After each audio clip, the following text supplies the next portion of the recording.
জোট হইব না, কিন্তু জামাতকে ক্ষমতা আনবো, বাস এক কথা। আর আমি বলি জামাতের এত কর্ম কিভাবে হইলো?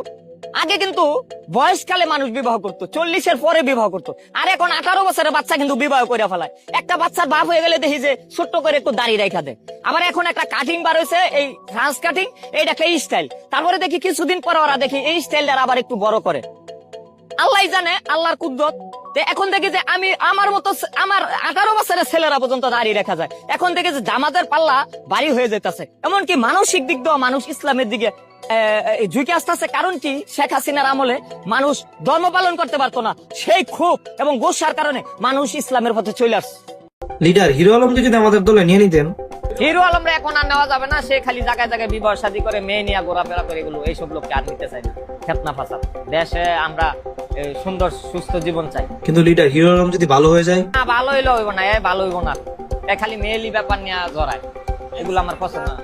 এই মেয়েগুলো খুব খারাপ, তার সাথে মেয়েগুলো খুব এই ছেলেটারে নষ্ট করে ফেলাইব, তাদের ব্রেনের সমস্যা আছে। মেয়েগুলোই যত নষ্টের গোড়া।